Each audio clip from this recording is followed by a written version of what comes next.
Today we have a very special person here. Satchidanandan was shortlisted for the Nobel in literature. Well, in Kerala, they have this advertisement which says God's own country. And whenever I speak to anybody from literature in Kerala, Satchidanandan is almost considered a god. And it is our good fortune in Goa that the gods from Kerala are coming for a holiday in Goa. He has studied, his literature in Trivandrum. He taught English in university, in the colleges in Trivandrum. Then went to Delhi and became the secretary of the Sahitya Akademi. Before that, he was the editor of the journal and then became the secretary. And that put him in touch with everybody, all the literary world of the country. And he has been very much closely associated with the literary movements in the country. He is an artist, he's a poet, he's a critic of literature. His poems have been translated in most languages of the world. And we have a friend from Hanover here who actually heard his poems in Hanover. Yeah. So I think we are all waiting to listen to him, and I think the floor is yours. Thank you.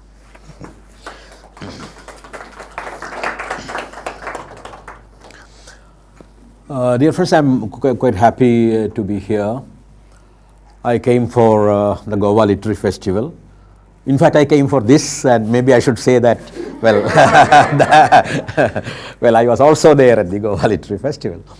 I was here some 2-3 weeks back, and then Subodh told me that maybe I should make myself available on a Sunday for one of a talk in the series, and asked about the topic. At that point of time, I felt, well, I would suggest something related to poetry.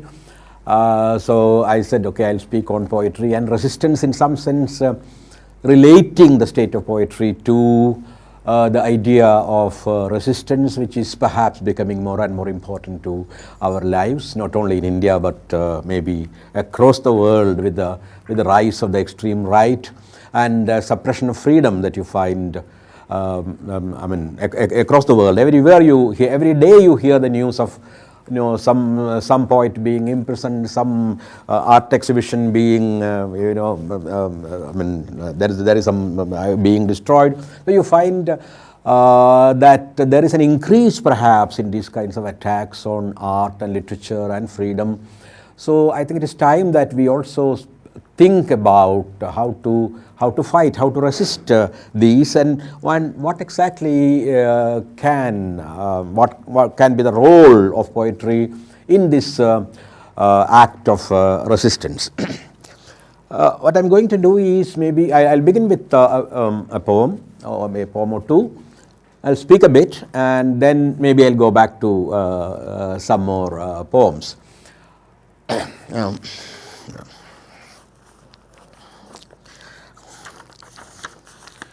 I would try to avoid the poems which I read in the festival, so that, because there are some people who have listened to me there. So I'll begin with another poem, which I think I didn't read. These are translations. I write in Malayalam, and these are my own translations into English. I think Mad and Stemmer must be there. Yeah, I can do that too. That they were read there, but okay.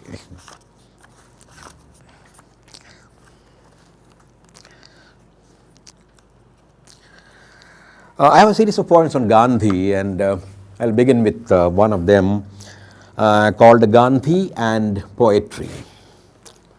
One day, a lean poem reached Gandhi's ashram to have a glimpse of the man. Gandhi, spinning away his thread towards Ram, took no notice of the poem, waiting at his door, ashamed as he was no bhajan. Bhajan means a hymn for God. The poem cleared his throat, and Gandhi looked at him sideways through those glasses that had seen hell. Have you ever spun thread? He asked. ever pulled a scavenger's cart? Ever stood the smoke of an early morning kitchen? Have you ever starved? The poem said, I was born in the woods, in a hunter's, there is a reference to, veiled reference to Valmiki and Vyas, who are considered some of the first poets in India. The poem said, I was born in the woods, in a hunter's mouth. A fisherman brought me up in his hamlet. You know, Vyasa was a fisherwoman's son, even though nobody says that. A fisherman brought me up in his hamlet. Yet I know no work, I only sing. First I sang in the courts, then I was plump and handsome. But I'm on the streets now, half starved. That's better, Gandhi said with a sly smile. But you must give up this habit of speaking in Sanskrit at times. Go to the fields, listen to the peasant's speech. The poem turned into a grain and lay waiting in the fields for the tiller to come and upturn the virgin soil moist with the new rain. That is Gandhian poetry. You want me to read the Mad? Okay, I'll do that.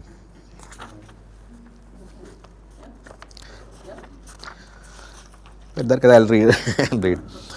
I'll read two more poems and then move on to. Yeah, this is a poem I read there, so I apologize to people who have heard it once because who wants me to read it. That the poem, The Mad. The mad have no caste nor religion. In fact, I come from a family of mad people. I mean, literally mad, because my grandmother, at least 3 of the women in our family were supposedly mad, even though I don't recognize this category at all.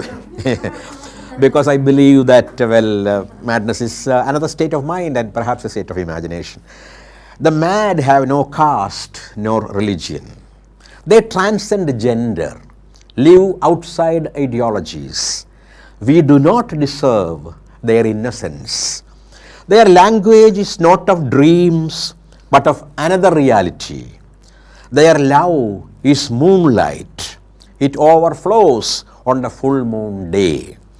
You know, madness is called lunacy. Looking up, they see gods we have never heard of. They are shaking their wings when we fancy they are shrugging their shoulders. They hold, even flies have souls, and a green god of grasshoppers leaps up on thin legs.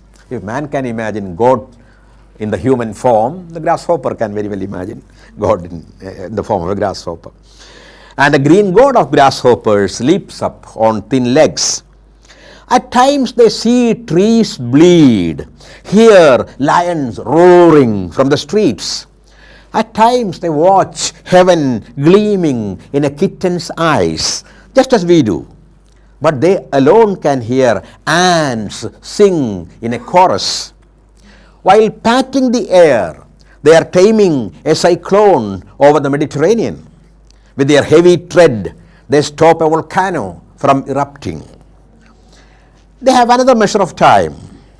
Our century is their second. 21 seconds and they reach Christ. 6 more, they are with the Buddha. In a single day, they reach the Big Bang at the beginning. They go on walking restless, for their earth is boiling still. The mad are not mad like us.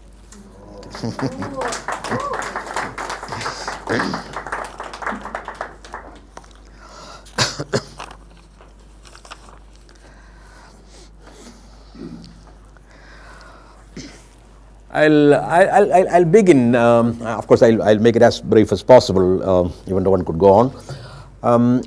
I'll begin by trying to define the idea of resistance as to how I look at it, and how is it different in some sense from the idea of revolution.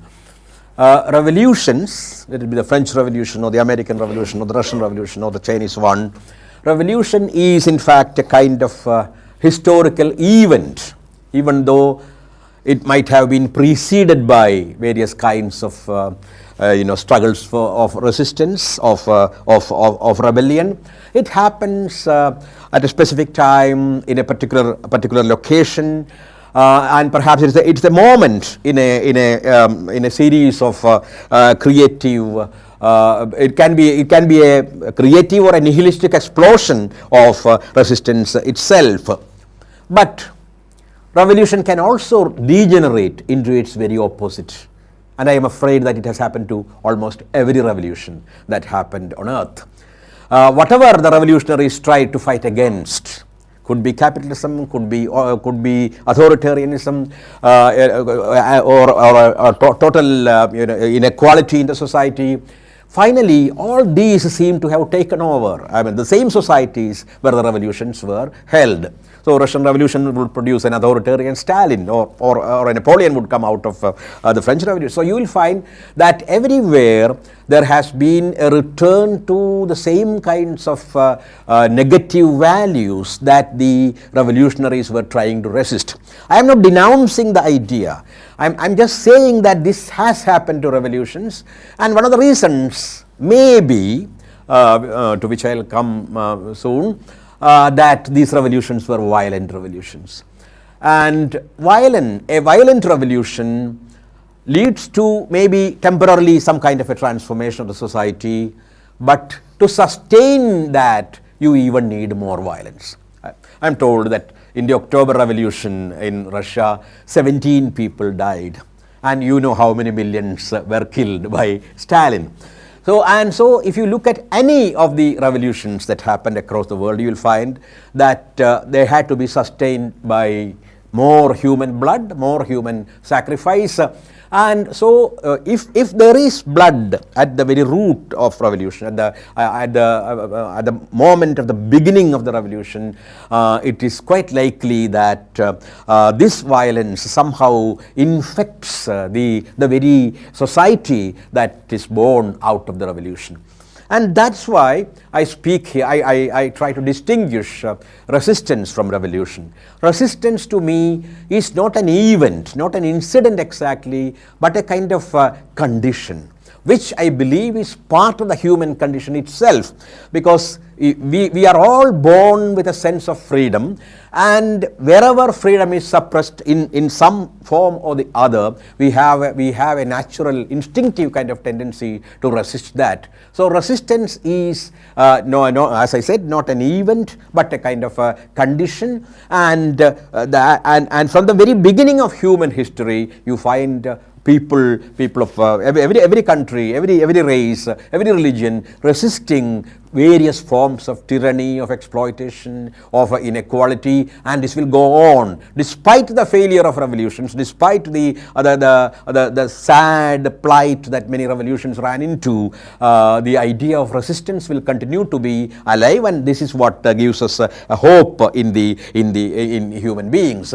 I would not explain this idea with great examples, but just to, if you want to take some contemporary examples, the various flower revolutions that happened, or what you also call the Arab Spring would be an example.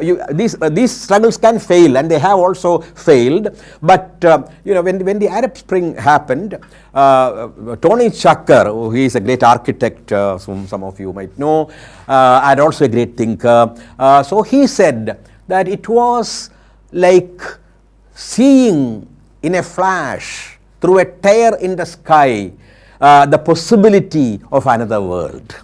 Maybe that world was never realized. Maybe sometimes it went back, fundamentalism came back and took over. But in spite of that, it is these struggles that ultimately give us some kind of a hope that another world is possible, that there can be a world where human beings are free, we lead lives of dignity, and there is a world which is more egalitarian, having a greater sense of justice than the kind of world where we are sadly destined to live. So that I was only taking one example. So the occupation of the Wall Street, one could go on taking several examples. What happened at WTO, various kinds of struggles of resistance to most of which there were no leaders in that sense, because they were the struggles of the multitude, kind of natural organic struggles of the multitudes of people, as it happened in Tunisia or in Egypt. People took their destiny in their own hands, and they found leaders. From among them, suddenly leaders came up. Not that they were predesigned leaders who were who were dropped from above, but these were leaders who came up from the natural struggle, the site of the struggle, and from the needs of the struggle. And this and it is this idea to which I will try to connect poetry. Modernism, I'm also trying to connect poetry, modernism and resistance. Modernism itself was in some sense an attempt to resist some of the evils of modernity, because if you look at modern literature, it was not exactly something that welcomed whatever was happening in the modern world. There was an element of resistance, and there was a kind of return of the people. I certainly remember one of the last poems by Baudelaire, the great French poet. This was published posthumously. It's called The Loss of a Halo. Maybe some of you have read this poem. Here, I will just try to sum up, because there is a small narrative there. A reader of poetry finds a poet whom he admires a lot in the backyard, in the dirty backyard of the city, in a slum where the pickpockets and the sex workers and such people lived. And the reader had thought that poets drink the essence of rainbows and they fly in the skies among clouds, and he was surprised and shocked to see a poet whom he respected so much in this dirty part, the squalid square of the city. And so he directly confronts the poet and asks him, "You here?"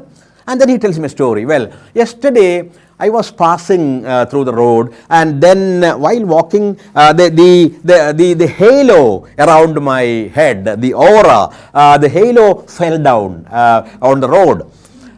So you could have picked it up. No, I didn't want to, because there were a lot of vehicles. There was a heavy traffic on the road, and I didn't. If I tried to pick it up, I might be killed. It is better to live on rather than having that halo on. And then he said. Then he, of course, there are other situations where he asked, then you could have advertised, you have lost a halo, and anybody who returns it will be given a reward or something like most often we do.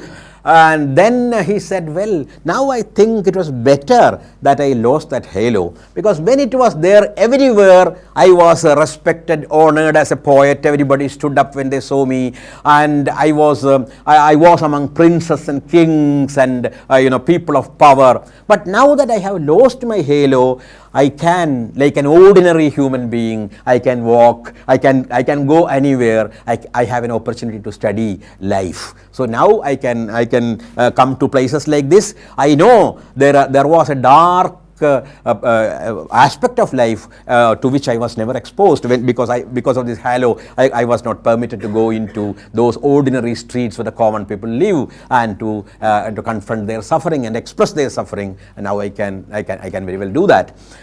So something like a loss of the halo that happened to poetry when poets began to write more and more about everyday experiences, about the life of the common people, the struggle of the common people, and that perhaps was the initial moment when poets also began to resist injustice and oppression of every kind, and also the intrusion of the market into everyday life.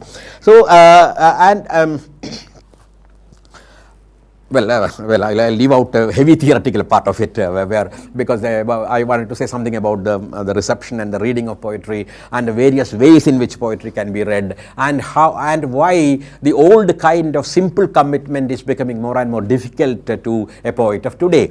So, like Bertolt Brecht or Pablo Neruda or Faiz Ahmad Faiz, they were people who could easily commit themselves to an ideology, believe in it blindly. But we are sadly living at a time when many of these revolutions attempts have failed, and so it becomes more and more difficult for poets to believe blindly in any kind of ideology. At the same time, the world demands from the poets some kind of a commitment to justice, to freedom, to the great values that make human beings what they really are, and so even free of ideologies, even if not committed to a particular ideology, in some sense the poet or any writer for that matter, or any artist that matter, is in some sense compelled to address the contemporary world and the evils of the contemporary world, and in some sense to articulate, to express them. And so it is necessary sometimes to give up the conservative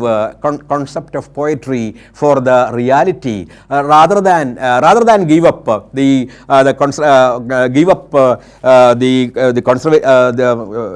reality for poetry, for a status quo kind of poetry. And that's how poetry began to change. But the forms of poetry began to change because reality was changing. It was becoming more and more complex, and to articulate this complexity, perhaps you needed new structures, new rhythms, new ways of looking at the world, because a poem is also a way of looking at the world, as language itself is. And so poetry began to change during the modern times, and questions were constructed in new fashions, problems were raised from new points of view, and for all these you also needed to reorganize, to rearrange poetic idiom itself. So there is and from this kind of response to the demand came up a new aesthetics, or it is still perhaps in process, a new aesthetics, what one could call the aesthetic of resistance, without making it very complicated. So one could simply you listen to Lennon's Imagine, for example, or maybe to Bob Marley's line, get up, stand up for our rights.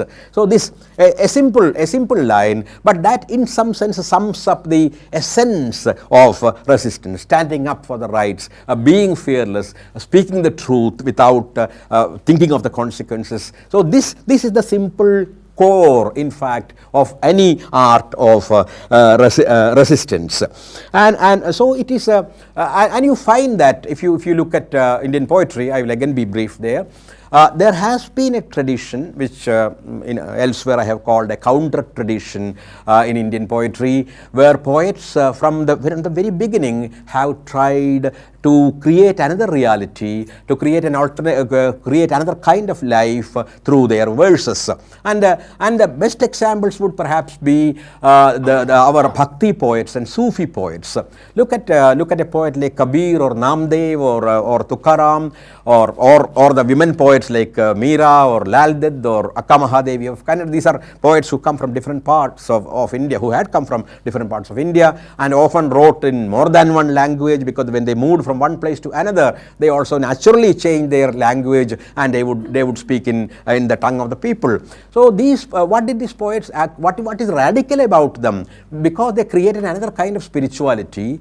What one can even call it an alternative religion, a religion of the people, where they said, we don't need priests, we can speak directly to God. So all of them denounced the idea of priesthood. They went against the caste system, the various kinds of hierarchies that existed, power hierarchies that existed. They questioned even the power of the kings, like you know very well the story about Kabir, that how Kabir was invited to the king's palace, and he said, no, I have only one king, and he is there, and he is not on earth. I don't care for the kings of the earth. He didn't go, and he was beaten up in the marketplace.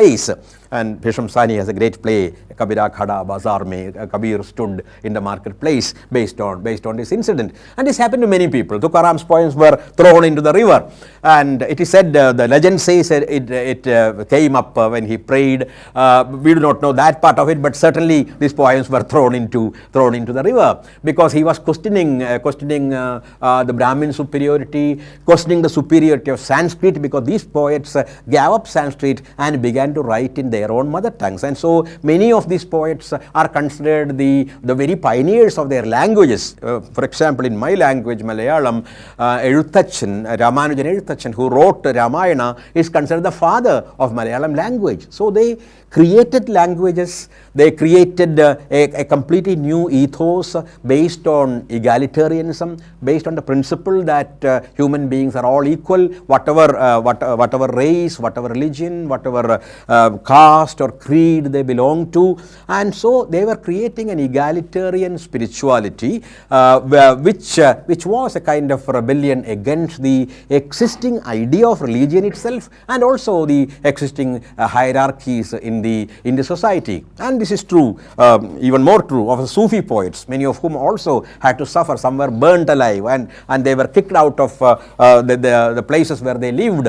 So they also, like Bulle Shah or Baba Farid or Shah Abdul Latif, you will find the Sufi poets too trying to create a new kind of religion. They were deeply spiritual, but their spirituality came from a deep commitment to the profound human values that make human beings actually what they are, a sense of justice, a sense of equality. And that tradition has continued. In fact, that happened in the 60s and the 70s. Again, you find, or even now, you find a lot of poets coming up from the marginalized sections of society, like they do from there are Dalit poets coming from the sections which were considered untouchable until recently. There are a lot of dozens of women poets who are trying to create a new language of desire and a language of the body and a language of resistance to patriarchy, which one critic has called the mother tongue in a new sense, the tongue of the mother, the tongue of the woman. So women trying to create a new idiom, new structures of poetry, and you find Adivasis or the tribal people coming up with the story of the centuries of their suffering and trying to cleanse the language of a lot of muck that language had gathered and creating a new idiom. So they are important not only because they have brought new experiences from the periphery, from the margins to the center, but also because they have brought new words and new structures of words into poetry. Dalit poets, for example. So there were a lot of words which were not allowed in poetry. Not only words. I mean, in the ancient Sanskrit poetics, you will find so many categories of sentences and words and expressions which were not allowed to enter poetry, like Gramya, Chuda Samskara, Ashleela. Gramya means rustic, rural words. Chuda Samskara, uncouth, which was supposed uncouth by the upper classes. So you find, or Ashleela, which were considered obscene. But you read Namdev Tasal, for example, or you read any of the major Dalit poets, you will find all these kinds of words. It is out of these words that they created this new kind of poetry. Words that come, they pick up from the ruins of life, from the slum, from their extreme suffering and poverty and the kind of oblique servitude that has defined their life. And so at the same time, they created new idioms of poetry, and they also brought new experiences which were so far unexpressed in the so-called mainstream poetry. And so Indian poetry also has, that's what I was trying to say, this counter tradition within that, which often went against the grain, went against the existing understanding of the Indian poetic tradition, and that has done a lot to bring in this vein of resistance into the very idea of poetry.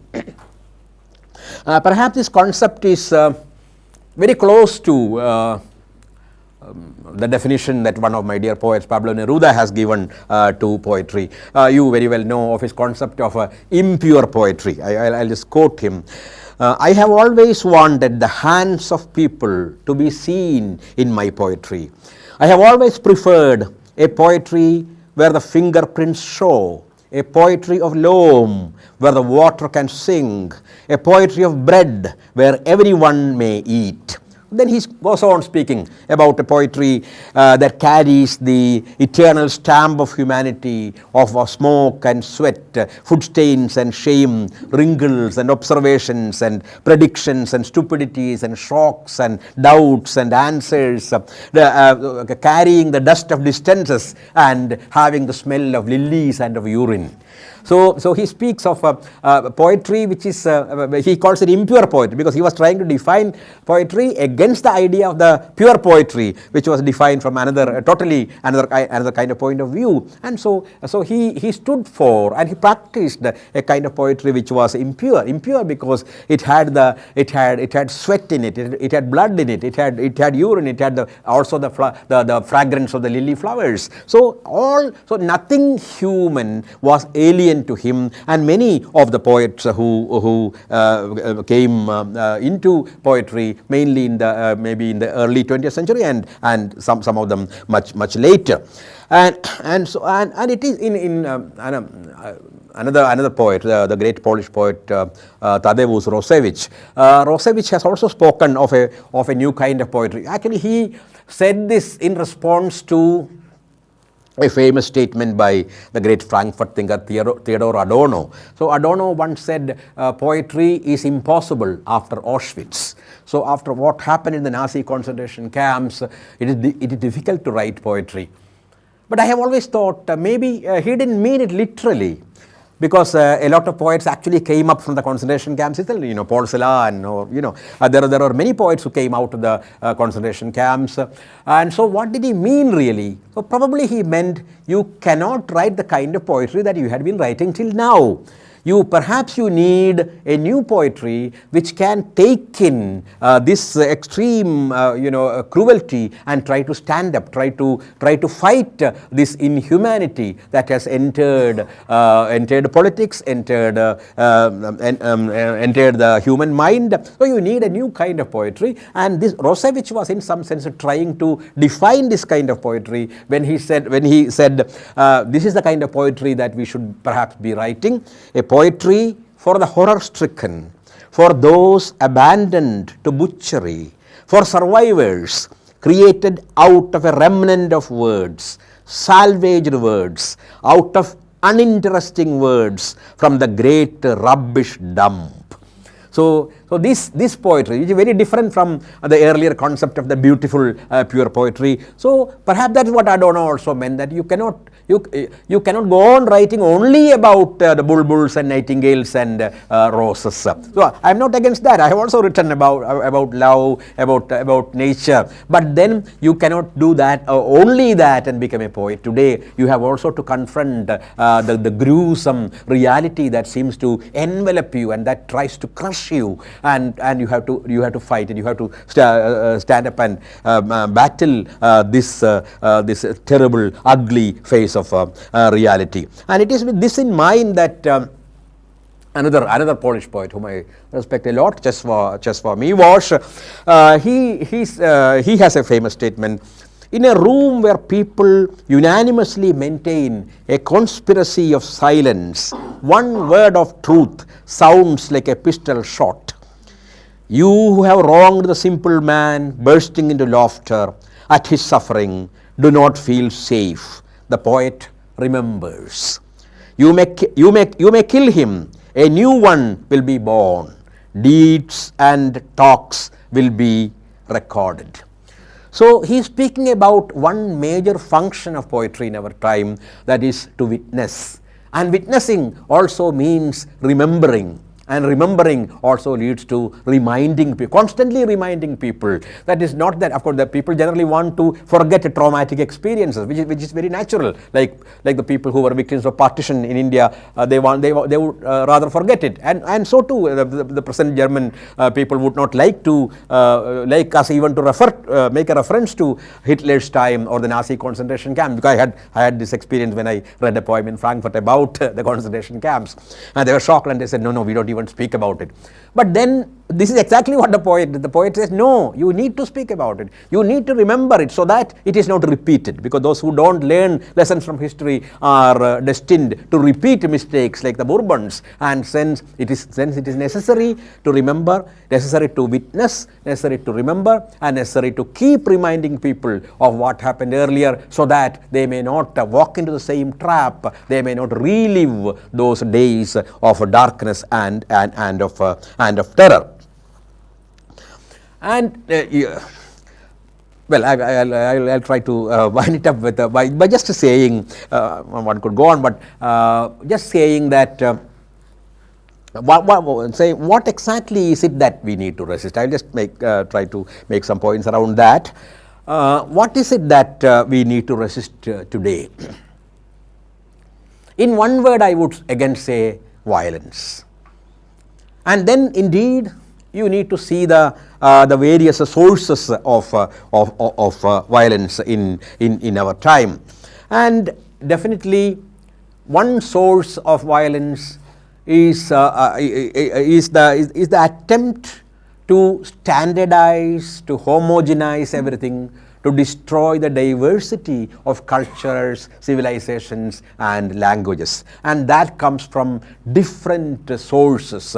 One definitely is the phenomenon that we have been we have called globalization, which is very different from the idea of internationalism, because this is a kind of one-way command from one country. It is a kind of imperial. It means imperial domination of culture.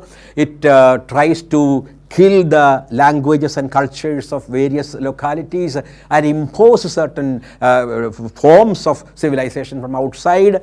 It goes against the identity of various kinds of communities and their civilizations, their myths, their cosmologies. All that is very close and dear to them. And that's why Baudrillard, the great thinker, called globalization the greatest violence of our time. He greatest violence of our time, because it tries to homogenize, it tries to standardize, it tries to tell the Goan, well, you are a global human being, you can forget Goa, you can forget you can forget Konkani, you can forget the traditions of Goa, and similarly to all cultures, they say, look at us, we are the masters of the world. So it is a kind of monologue of power that seems to be coming down to us and asking us to do certain things, and every monologue hides an authoritarianism. Even it could also be Man Ki Baat, because that is again a monologue where you have no chance to reply. There is somebody who is going on, calling you brothers and sisters, and I was just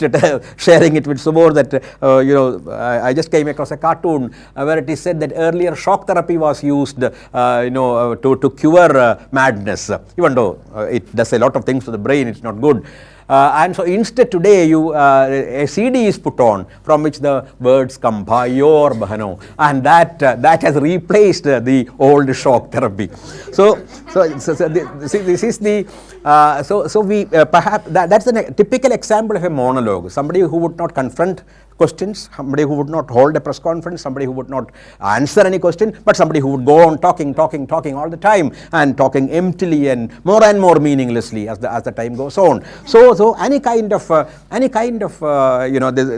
monologue, because we need to believe in dialogue, in communication, and not in a monologue that comes from above. And so any kind of monologue hides in that a tendency for authoritarianism.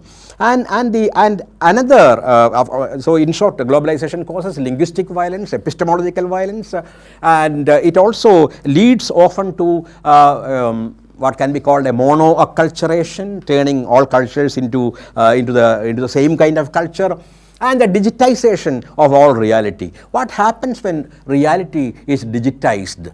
Whatever cannot be digitized falls out of. It's out of your world. And what is it that cannot be digitized? your sorrow, your pain, your conflict, your experience, the whole experience that life gives you. You cannot measure, because today in a world of dominated by the capital, what is important is what can be measured, what can be counted, what can be weighed. While your experiences, your agony, your anguish, your conflicts, it is very hard to count them, or to measure them, or to weigh them, and whatever cannot be subject to all these processes seem to be out of the understanding of reality around us. So we are living in a world where many of the colonial paradigms are on a return track, and secondly, the globalization is one. And one second source of violence is definitely communalism.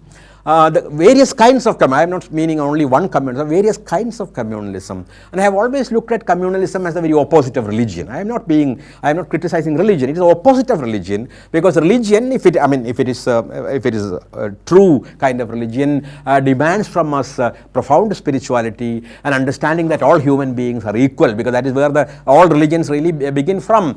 And communalism is religion minus its spirituality. Religion, from which is the spiritual element which unites us, which brings all human beings together, which should speak about brotherhood or sisterhood. That aspect has been taken away, and it is reduced to a kind of a platform for political bargaining or economic bargaining, and so it is religion minus, or religion devoid of its spirituality. And this kind of communalism can also lead to a kind of fascism. I don't mean it exactly in the classical sense, but I would better remember some points made by one of the great thinkers and linguists of our time, Umberto Eco. Some of you might have read this short book called 5 Moral Pieces, where he tries to define what he calls Ur-fascism or universal fascism. He does not mean German or Italian or Spanish fascism. He means fascism in general. And what are the symptoms of that kind of fascism? One is the uncritical worship of a tradition. There are a lot of positive virtues in the tradition, but tradition needs to be critiqued sometimes. Tradition also needs to be absorbed and understood. So when you worship a tradition uncritically, and when even that tradition is something that you yourself have constructed, then it can lead to a kind of oppressive regime, oppressive kind of fascism, and the rejection of everything that is around us, everything that is contemporary and modern, and the invocation of a golden age in the past, which perhaps never existed. Perhaps the golden age is in the future. Perhaps that is something we have to create. Instead, all these people speak of some lost golden age in the past, and they say they are going to bring that golden age back, and they would call it Achedin.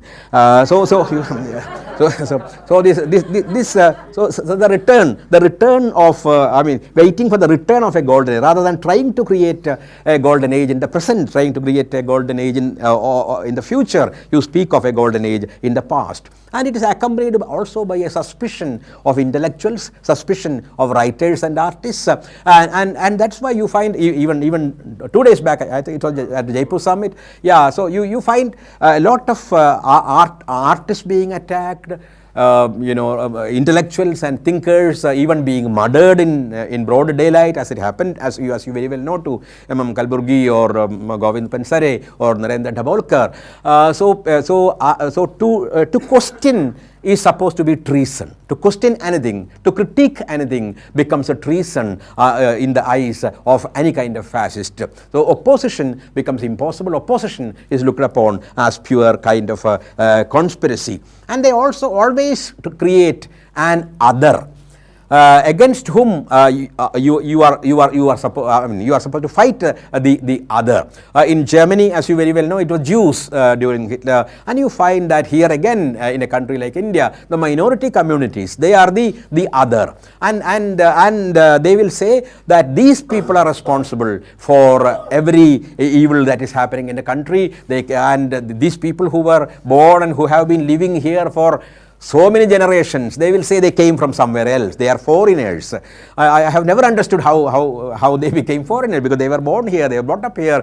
They are truly and completely Indian in every sense of the term. But they will go on saying they are foreigners. They have come from abroad. They destroyed our culture. They destroyed our civilization. So creating an other, a kind of imagined enemy, and accusing them of ruining the country, of being the sole reason for all the failures of the nation, and seeing conspiracy in every kind of protest. When some of us responded to the killing of Kalburgi sometimes by resigning our positions or returning our awards, it was a minister who said it was a conspiracy against the government. There was no, actually it happened so spontaneously. We did not even know one another, the people who did all these things.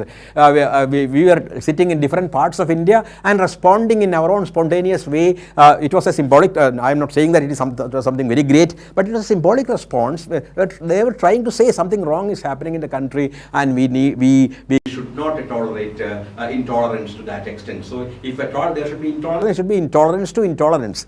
We should be intolerant of intolerance, and that is perhaps what we need, and not exactly promoting this kind of a sectarian culture where intellectuals and artists lose their freedom and they are suppressed in various ways. So a kind of muscular majoritarianism, because democracy is very different from majoritarianism, the rule by the majority. That alone does not make democracy. How do you judge the success of a democracy? It is by looking at the poorest people, looking at the minorities, let them be religious minorities, sexual minorities, whatever kinds of minorities, looking at the people on the margin. Has their life changed at all? Do you find that the poor people have become, their condition has become slightly better, forget equality, but at least slightly better? Or what is happening to the minorities in the country? So that is what defines the nature of a democracy. Again, you will always go back to Gandhi when you speak about, or to Ambedkar, whenever you speak of these things. It was Gandhi who said, well, I will look at all these ideas of development, modernity, everything from the point of view of the poorest man, the simplest man on the street.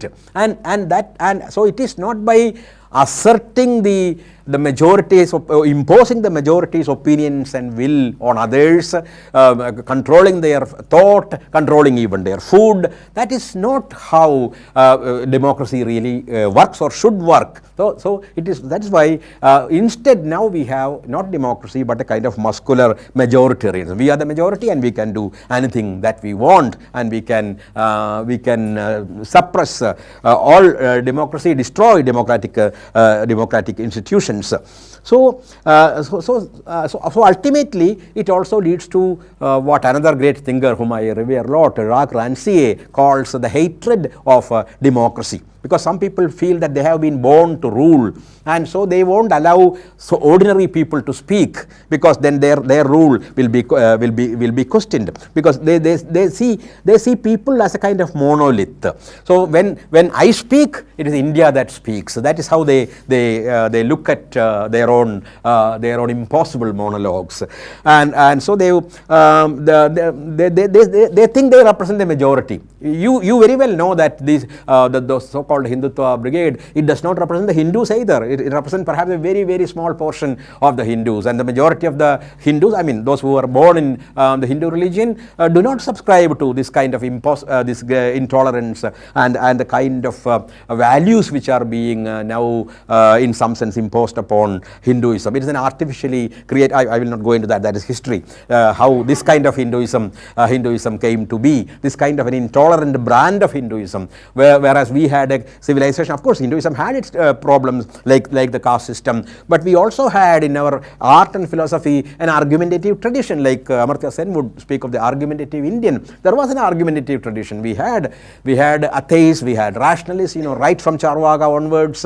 You find people questioning even God, and it was allowed. And there were battles. Sometimes there was suppression, and still there was a tradition of argument. There was a tradition of healthy dialogue that existed throughout India, and that is how we have so many Ramayanas and so many Mahabharatas in every language. In my language, there are 24 Ramayanas, and so there are hundreds and hundreds of versions. So they were allowed to deviate, to create their own Ramayanas from their. I mean, they would incorporate the landscape of the country, of the place where they were born. They would change the nature of characters. There are many Ramayanas where Ravana is a major and a kind of positive figure, including the Kamba Ramayana in Tamil, where Ravana is a great bhakta of Shiva. He is a great Vainik. He is a great musician, and he is as great as any other character in Ramayana. And so there are many Ramayanas where there is a Ramayana where it is Lakshman who kills Ravan because Rama was in the Jain Ramayana, Rama was a Jain, and he believed in non-violence, so he could not kill. It is Lakshman. So I mean, I'm not going into again. There are hundreds of Ramayanas, which has been a special field for my study. And so we allowed this deviation, diversity, variety, the freedom of people's imagination, and that I would say is the positive spirit. We had negative things, but this exactly is what is positive in our tradition. This tradition of argument, of a point and counterpoint, of deviating from the norm, of not sticking to a particular standard or a convention. And so there is a tendency today to see everything as black and white, what George Orwell called the newspeak, where there is no place, there is no gray area. Either you are my friend or you are my enemy. I mean, you know all these the words which were held at us and many other people who began to critique the system. So they would immediately say you are a communist. That become a term of abuse. There are three terms of abuse which are now very popular. One is Nehruvian. You are a Nehruvian. You are a liberal. You still carry Nehru's wear. That strangely, that has become a term of abuse to be a Nehruvian, which at one time meant a liberal who welcomed change, who welcomed things, who believed in some kind of a welfare state. So Nehruvian is one. To be called a secularist, but that term is never used, is always prefixed by pseudo. Any secularist is called a pseudo-secularist or a communist. These are the terms. For anybody who criticizes the existing system, these are the words that are hurled at them like stones. They are, and there are trolls. There are a lot of people who are appointed to abuse people who are being critical. And along with that, so I was trying to say this is the shape of things that seem to be becoming more and more visible day by day. And there is also along with that the growth of a culture industry which seems to trivialize everything, to commodify everything. You have heard of King Midas, whatever he touched became gold. And Ernest Fisher, a thinker, a left liberal thinker, once said capitalism is like King Midas. Whatever it touches turns into a commodity, not into gold. It becomes a commodity. It touches poetry, it becomes a commodity. It is something for sale. It touches art, it is something for sale. So anything that it touches turns into a commodity. And this culture industry, which treats everything as a kind of commodity, again is against the basic spirit of art, which commerce maybe later it comes into play. I'm not saying it is not as long as the system remains as it is, there will be something commercial about it. But the spring of creativity has little to do with commerce. You write what you really feel like writing. You want to write. You paint. You make an installation. Whatever you do, it comes from your own deep commitment to art as well as to perhaps what you perceive as a reality. Because all art, including poetry, is a conversation. It is a conversation. First, it is a conversation with oneself. Secondly, it is a conversation with others or the society. I don't mean other in the sense of the othering, but people outside to the society. Thirdly, it is a conversation with nature. And fourthly, it is a conversation with the universe. You can call it God if you will. So there is a conversation with what I would call the mystery of the universe. There is a mystery. There is a kind of there are things we have not understood and we may never perhaps understand. Respecting that is what I would call bhakti also. It is a kind of humility that comes from the feeling, the awareness that you may never be able to completely understand this universe. There is a lot of mystery. There is a lot of secret that surrounds us. So the artist is in an eternal conversation with all these at the same time, with oneself, with the society, with nature, and with this mystery that surrounds the universe. And any complete artist will be engaged in all these kinds of dialogues. But then once it becomes the intention of art becomes commercial, it loses this edge, its creative capacity to communicate, to talk to the world, to talk to the because I have watched my mother talking to cows and dogs in the family. I have seen her talking to. She was not mad, by the way. I have seen her talking to trees. Sometimes she would go to a coconut tree and say, "Why are you standing like this? For 2 years we have got nothing from you." So this is something natural. I think I found it quite natural, and in my poetry you will see the same kind of spirit. I try to speak to trees. I speak to animals. Speak to even the inanimate. I have a poem called Objects, where I speak about inanimate objects and their connection with life. So there is, and it is this dialogue that makes poetry something alive, something vibrant, something extremely meaningful. And so violence comes from globalization, from communalism, from this kind of commodification of culture and the culture industry. It also comes sometimes from not exactly technology, but the misuse of technology, which the environmentalists would call techno-fascism. That is, having a particular idea of mega development without any concern for the destruction that it brings to the world, especially the environment, where the ecology is completely in ruins, and so man's endless greed for profit does not seem to care even for coming generations. What is the kind of world that we are leaving for them? The rivers going dry, impure air, impure water, impure earth. So and our idea of the mad and crazy and selfish idea of development seems to impact the entire ecology in a big way. By ecology, I also mean not only nature, but also our what I would call our spiritual ecology. The kind of world that you need in order to breathe freely, in order to create freely. So there is a continuous destruction of our environment by what I call techno-fascism. So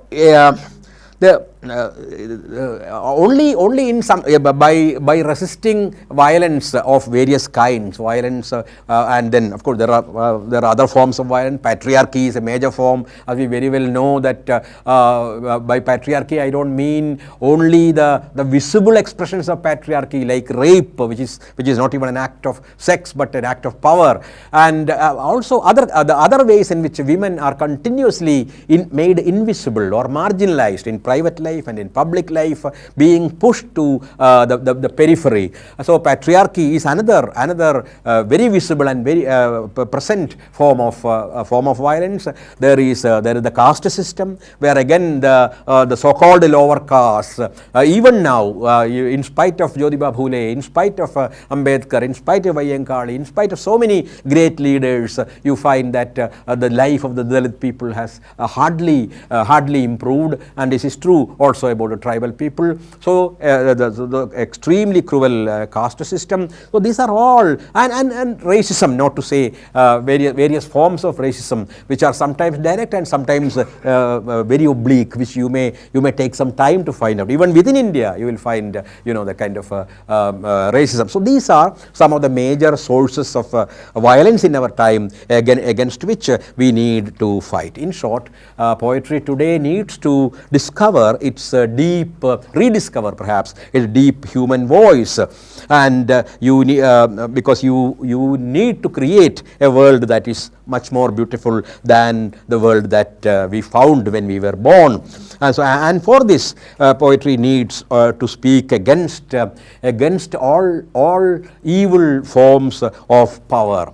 Somewhere I have written, poetry is like a pinch of salt raised against a whole empire. You remember, it's again from Gandhi.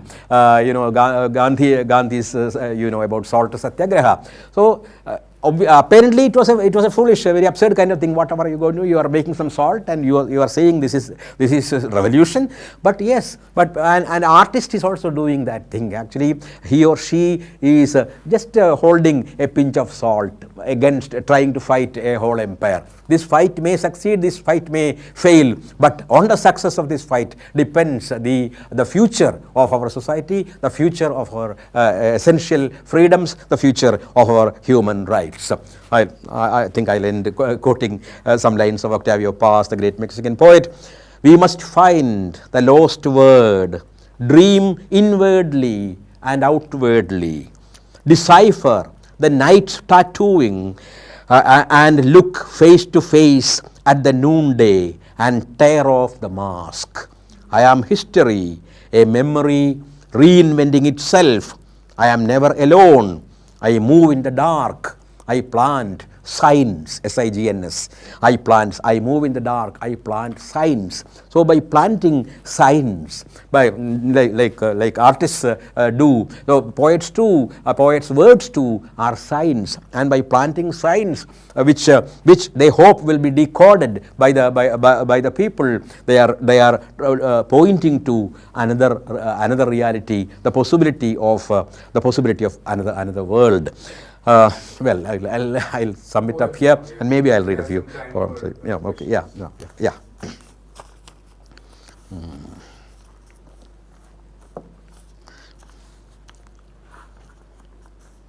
Yeah, again, you wanted me to reread this poem Stammer, which I will do. Then I'll try to connect my poetry in some sense with this idea of resistance. So they may not necessarily be direct, but yeah. Stammer. It is about the crisis of language that the present writer often faces. In one way, you can read it in many ways. Stammer is no handicap. It is a mode of speech. Stammer is the silence that falls between the word and its meaning, just as lameness is the silence that falls between the word and the deed. Did stammer precede language or succeed it? Is it only a dialect or a language itself? These questions make the linguists stammer. Each time we stammer, we are offering a sacrifice to the god of meanings.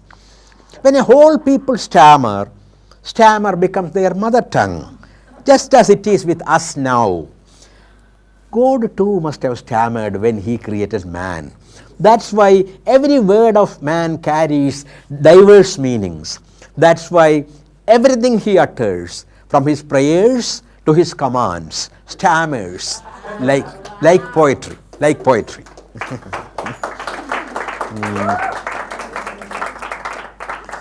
What do I read? I read a poem which I happened to write because now we are discussing what's happening in the country. I have tried to respond in other ways and also through poetry. I hope some of you remember, of course, now he may come back to writing. Perumal Murugan, a great Tamil writer, was silenced because some people did not like what he wrote, even though he was just writing the truth. He was describing a ritual that existed in a temple in his hometown. But some fundamentalists, said he had ruined the reputation of the community, etc. And he was forced into silence, and he was asked by the police commissioner, etc., to come and sign a statement saying that I will no more write anything, and to apologize. And that is so painful, because I know Perumal Murugan. He's also a poet. He's a poet and also a fiction writer. I've read in 3 places in India with him poetry. So it pained me immensely, and I did not know how to express this pain. And so I thought maybe sometimes when you are overwhelmed, one way to get out of it is to use irony. Irony sometimes is a kind of escape from a way of escape from anguish. So using some irony, I wrote this poem called Pardon. Pardon me for what I have written, for what I could not write, what I am likely to write, and what I may never write. Pardon me for the trees flowering, for the flowers fruiting, for having hoarded so much of gold and water and spring inside the earth. Pardon me for the waning moon, for the setting sun, the movement of the living, the stillness of the non-living. Pardon me for filling earth with so much of color, blood with so much red, leaf with forest, rain with sky, sand with star, and ink with dreams. Pardon me for filling words with so much meaning, dates with so much history, for having hidden today inside yesterday and tomorrow inside today, for creating the creator who fills gestures with dance and nature with symbols. Pardon for the earthquake and the tempest, the wildfire and the raging sea. Earth is a damaged machine.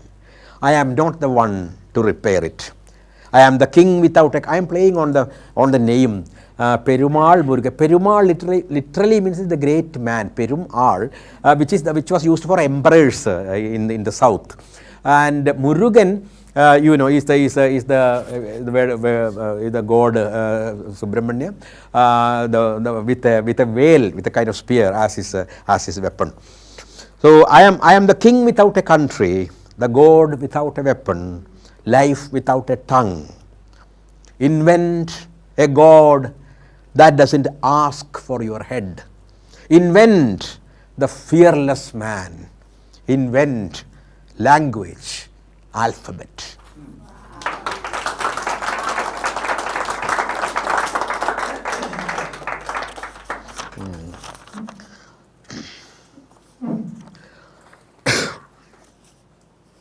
Well, this is a poem when, again, all of us were terribly pained and moved when we saw the faces of little children of Kashmir who had been attacked by pellets. And like all of you, I also felt, inexpressible kind of pain. And this poem, product of that, in the dark, for the maimed and blinded children of Kashmir. The sun was falling into the lake like the red leaf of a chinar tree. She walked, head bent, holding her grandpa's arms, jingling her bangles to tickle her doll, and calming the uneasy breeze that carried the chill of corpses. The whiteness of the horse she had seen that morning was blossoming in her memory like a huge white rose. 4 crows were exchanging bad news seated on the roof of a shikara. A group of women in black veils moved like a dark cloud carrying a dead folk song. Lotuses grew pale and shrank, having lent all their hue to the evening sky. 3 trees called out to her like a warning, "Nazim!" She had not noticed death walking among the pedestrians, as it did not wear a body nor leave a shade. Suddenly she heard a voice like thunder followed by rain. Someone was driving nails into every part of her tiny body. She did not know they were the nation's fangs. She screamed and looked up. Her grandpa had vanished. Everything had vanished. It was dark everywhere. That was how our dream became a blind little girl in bleeding clothes, and our future turned into a cold, endless night.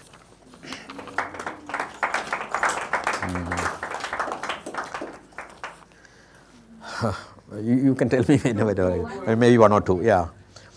The way to heaven, it's not very directly, it's not about an incident. I wrote quite a few poems when I was in Shimla for a year, and this is one of them. The way to heaven. Don't look for the way to heaven in holy books. Ask instead the extinct plants and beasts. Orphans know it, some sparrows too. The blind know it, some sorrows too. It is not those in golden crowns that attain heaven, but the mad women with their tiaras of leaves and rags. Then too the ripe jackfruit leaves, drunk with the evening breeze, playing their copper lyre as they float and fly. Herds of clouds who have lost their shepherds, and dust soaring up from waste heaps with dreams of gold. There is a coral tree on each step of heaven.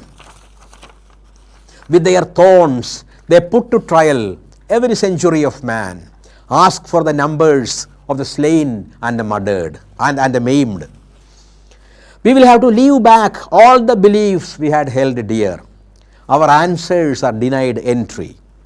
On the way to heaven are the dense forests of the questions we failed to ask on earth, the rushing cataracts of instincts we ruthlessly suppressed, our silent selves that we had abandoned on the wayside to please someone.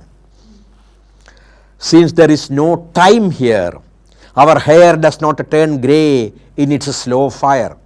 Years do not leave their plough marks on our face. Knowledge does not weigh us down.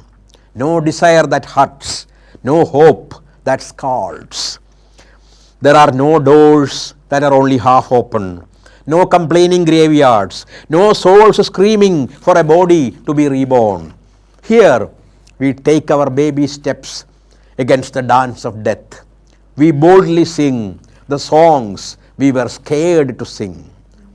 Heaven is nothing but the life we never lived and are still scared of living.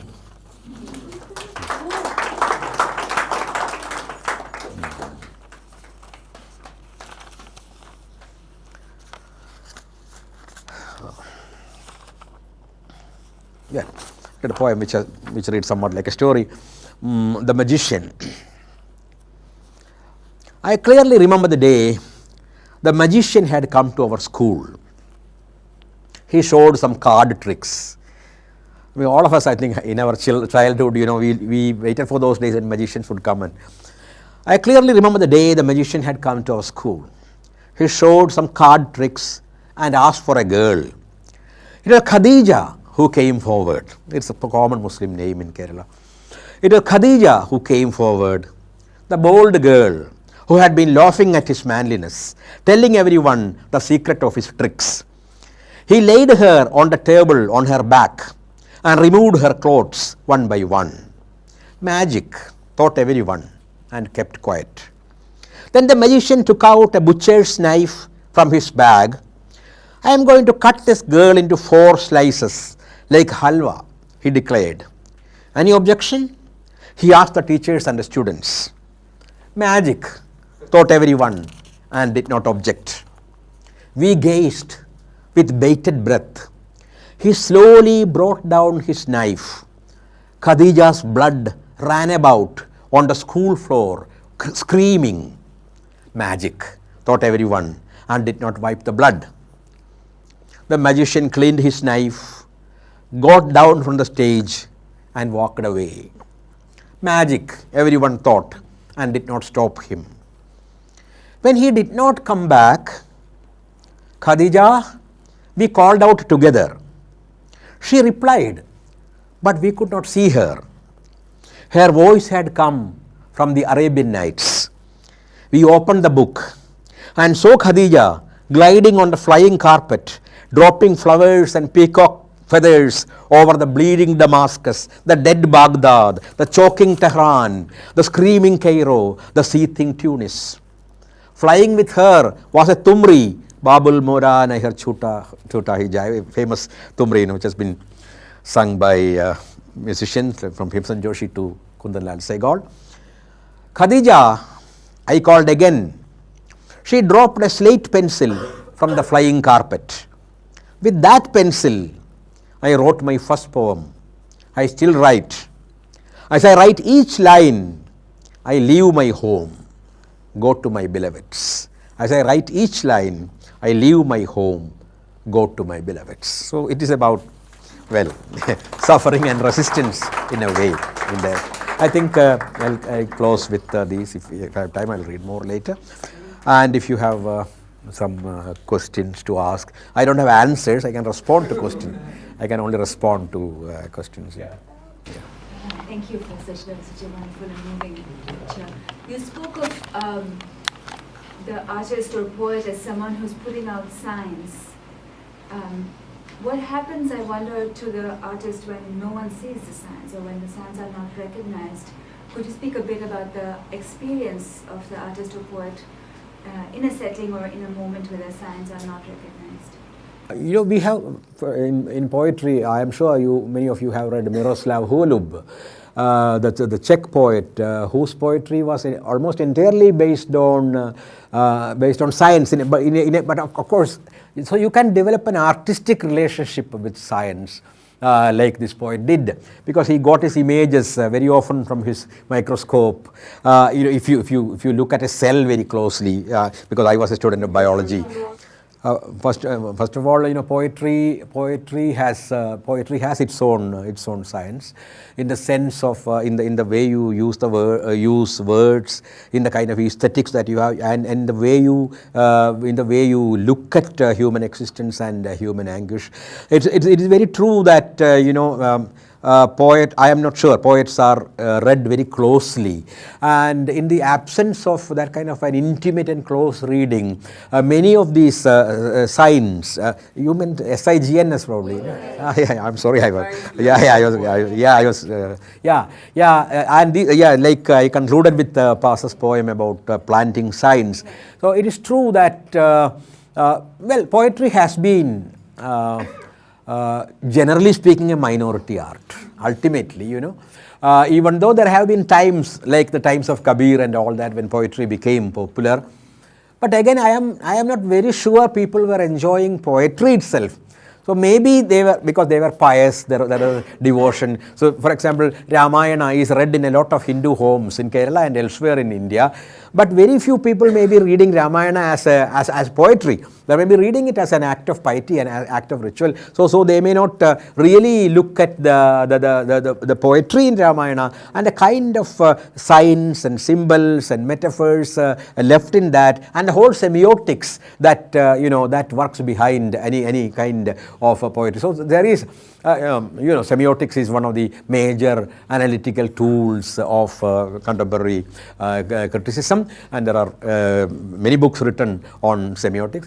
Right from Barth, you find a lot of analysts who try to decode various kinds of signs.